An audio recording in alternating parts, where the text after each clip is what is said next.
Inilah ketetapan dan peraturan yang harus kamu lakukan dengan setia di negeri yang diberikan Tuhan Allah nenek moyangmu kepadamu untuk memilikinya selama kamu hidup di muka bumi.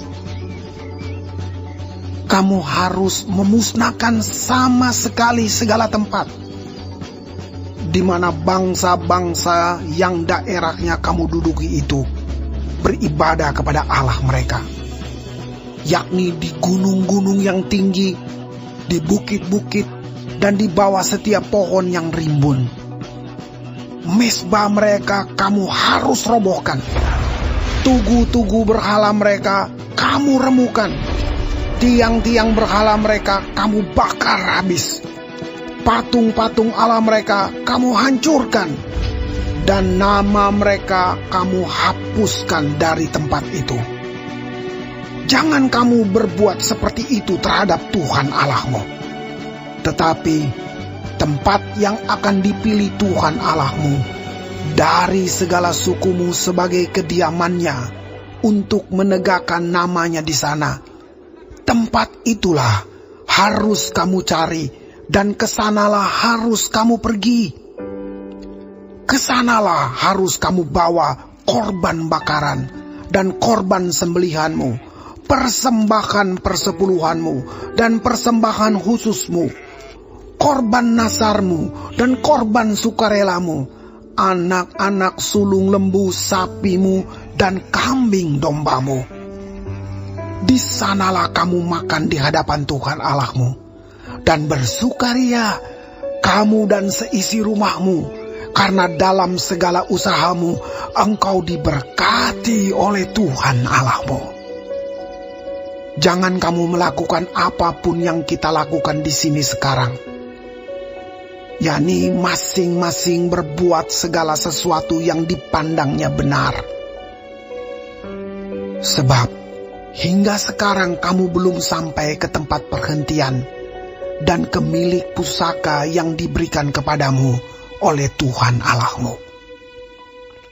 Tetapi apabila nanti sudah kamu seberangi sungai Yordan dan kamu diam di negeri yang diberikan Tuhan Allahmu kepadamu untuk dimiliki, dan apabila Ia mengaruniakan kepadamu keamanan dari segala musuhmu di sekelilingmu, dan kamu diam dengan tentram, maka ke tempat yang dipilih Tuhan Allahmu untuk membuat namanya diam di sana, haruslah kamu bawa semuanya yang kuperintahkan kepadamu, yakni korban bakaran dan korban sembelihanmu, persembahan persepuluhanmu dan persembahan khususmu, dan segala korban nasarmu yang terpilih yang kamu nasarkan kepada Tuhan. Kamu harus bersukaria di hadapan Tuhan Allahmu. Kamu ini anakmu laki-laki dan anakmu perempuan, hambamu laki-laki dan hambamu perempuan, dan orang Lewi yang di dalam tempatmu. Sebab orang Lewi tidak mendapat bagian milik pusaka bersama-sama kamu. Hati-hatilah, supaya jangan engkau mempersembahkan korban-korban bakaranmu di sembarang tempat yang kau lihat, tetapi di tempat yang akan dipilih Tuhan, di daerah salah satu sukumu. Di sanalah harus kau persembahkan korban bakaranmu, dan di sanalah harus kau lakukan segala yang kuperintahkan kepadamu. Tetapi engkau boleh menyembelih dan memakan daging sesuka hatimu, sesuai dengan berkat Tuhan Allahmu yang diberikannya kepadamu di segala tempatmu. Orang najis ataupun orang tahir boleh memakannya, seperti juga daging kijang atau daging rusa. Hanya darahnya janganlah kau makan, tetapi harus kau curahkan ke bumi seperti air. Di dalam tempatmu tidak boleh kau makan persembahan persepuluhan dari gandummu, dari anggurmu dan minyakmu, ataupun dari anak-anak sulung lembu sapimu dan kambing dombamu, ataupun sesuatu dari korban yang akan kau nasarkan, ataupun dari korban sukarelamu, ataupun persembahan khususmu. Tetapi di hadapan Tuhan Allahmu, haruslah engkau memakannya di tempat yang akan dipilih Tuhan Allahmu. Engkau ini, anakmu laki-laki dan anakmu perempuan, hambamu laki-laki dan hambamu perempuan, dan orang Lewi yang di dalam tempatmu. Dan haruslah engkau bersukaria di hadapan Tuhan Allahmu karena segala usahamu. Hati-hatilah supaya jangan engkau melalaikan orang Lewi selama engkau ada di tanahmu. Apabila Tuhan Allahmu telah meluaskan daerahmu nanti seperti yang dijanjikannya kepadamu, dan engkau berpikir, aku mau makan daging karena engkau ingin makan daging, maka bolehlah engkau makan daging sesuka hatimu. Apabila tempat yang akan dipilih Tuhan Allahmu untuk menegakkan namanya di sana terlalu jauh dari tempatmu, maka engkau boleh menyembelih dari lembu sapimu dan kambing dombamu yang diberikan Tuhan kepadamu, seperti yang kuperintahkan kepadamu, dan memakan dagingnya di tempatmu sesuka hatimu. Tetapi engkau harus memakan dagingnya seperti memakan daging kijang atau daging rusa. Baik orang najis maupun orang takhir boleh memakannya.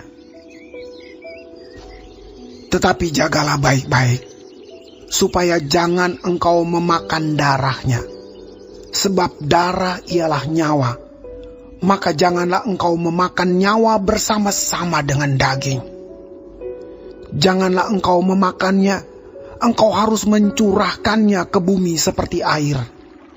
Janganlah engkau memakannya, supaya baik keadaanmu dan keadaan anak-anakmu yang kemudian, apabila engkau melakukan apa yang benar di mata Tuhan. Tetapi persembahan kudusmu yang ada padamu dan korban nasarmu haruslah kau bawa ke tempat yang akan dipilih Tuhan. Engkau harus mengolah korban bakaranmu, daging dan darahnya di atas mezbah Tuhan Allahmu, dan darah korban sembelihanmu haruslah dicurahkan ke atas mezbah Tuhan Allahmu. Tetapi dagingnya boleh kau makan.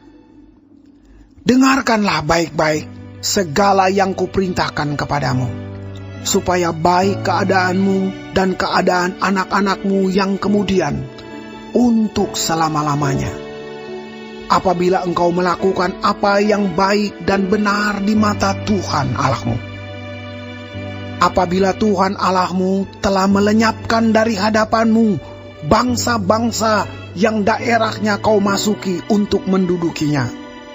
Dan apabila engkau sudah menduduki daerahnya dan diam di negerinya, maka hati-hatilah, supaya jangan engkau kena jerat dan mengikuti mereka.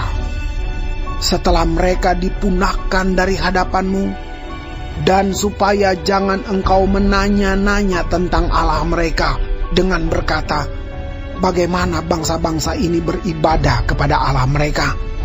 Aku pun mau berlaku begitu. Jangan engkau berbuat seperti itu terhadap Tuhan Allahmu. Sebab segala yang menjadi kekejian bagi Tuhan, apa yang dibencinya, itulah yang dilakukan mereka bagi Allah mereka. Bahkan anak-anaknya lelaki dan anak-anaknya perempuan dibakar mereka dengan api bagi Allah mereka. Segala yang kuperintahkan kepadamu haruslah kamu lakukan dengan setia. Janganlah engkau menambahinya ataupun menguranginya.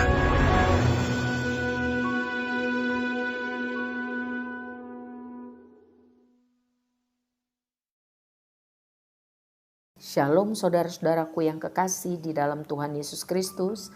Puji Tuhan, kita masih bisa mempelajari firman Tuhan dari Ulangan 12 mengenai peraturan ibadah yang benar dan juga mengenai peringatan terhadap penyembahan berhala dan ibadah yang sesat. Tuhan Yesus memberkati. Di dalam ayat 1 dicatat dari Ulangan 12, inilah ketetapan dan peraturan yang harus kamu lakukan dengan setia di negeri yang diberikan Tuhan Allah nenek moyangmu kepadamu untuk memilikinya selama kamu hidup di muka bumi. Ketika Israel mengalahkan suatu bangsa, Tuhan memerintahkan agar menghancurkan berhala-berhala bangsa kafir di negeri tersebut. Sebab Tuhan tahu mudah sekali untuk mereka terpeleset, tergoda, ikut menyembah berhala tersebut. Saat ini kita juga harus berjaga-jaga, waspada, agar tidak menyembah berhala-berhala modern. Apa saja yang kita kasihi, kita hormati, lebih dari kepada Tuhan kita, sumber kehidupan kita. Jangan sampai kita terpeleset. Israel sudah belajar dengan pahit betapa mereka sering kali tergoda untuk ikut menyembah berhala-berhala saat itu. Di ayat 12 dicatat, saudara-saudara, kamu harus bersukaria di hadapan Tuhan Allahmu. Kamu ini anakmu laki-laki dan anakmu perempuan, hambamu laki-laki dan hambamu perempuan, dan orang Lewi yang di dalam tempatmu. Sebab orang Lewi tidak mendapat bagian milik pusaka bersama-sama kamu. Orang Israel diajar untuk beribadah keluarga. Ya. Mereka merayakan perayaan-perayaan bersama-sama dengan keluarga. Kebiasaan ini memberikan hal positif bagi anak-anak, sehingga mereka menghargai, mencintai, menghormati ibadah. Selanjutnya, orang-orang Israel juga diajar untuk peduli kepada orang-orang yang melayani pekerjaan Tuhan. Contoh yang baik, mari kita ikuti supaya Tuhan senang dan memberkati kehidupan kita. Di ayat 13, hati-hatilah supaya jangan engkau mempersembahkan korban-korban bakaranmu di sembarang tempat yang kau lihat, tetapi di tempat yang akan dipilih Tuhan, di daerah salah satu sukumu. Pada waktu itu orang-orang kafir biasa mempersembahkan korban kepada dewa-dewa mereka di banyak tempat. Orang Israel diajar untuk mempersembahkan korban hanya dengan cara tertentu di tempat tertentu. Ini dimaksudkan untuk memastikan kebenaran kemurnian ibadah mereka. Saudara, saat ini pun kita harus sungguh-sungguh menjaga kemurnian ibadah kita. Jangan sembarangan. Ikutilah patokan-patokan firman Tuhan. Ya. Ibrani 10 ayat 25 mengatakan, jangan lalaikan dirimu beribadah seperti yang dibiasakan banyak orang. Pada masa pandemi ini kita beribadah dengan cara online. Apakah saudara setia mengikutinya? Apakah saudara setia mendengar pendalaman Alkitab setiap hari? Apakah saudara setia mengikuti ibadah setiap minggu? 2 minggu belakangan ini gereja memberi fasilitas untuk doa siang jam 13 sampai 14. Jika saudara ada kesempatan dan kerinduan, mari bergabung supaya kita mencari Tuhan lebih akrab, lebih dekat, lebih melekat dengan Tuhan. Ayat 16 melarang makan darah karena itu adalah bagian praktek orang-orang kafir. Darah adalah lambang nyawa yang merupakan bagian yang suci bagi Tuhan. Itu harus dikorbankan untuk Tuhan. Darah merupakan lambang korban menghapus dosa. Tuhan tidak mau orang-orang belajar atau terprovokasi dengan agama-agama kafir. sebab akan mudah untuk jadi ikut-ikutan. Kita perlu kebijaksanaan untuk hidup dan ketaatan pada firman Tuhan. Amin.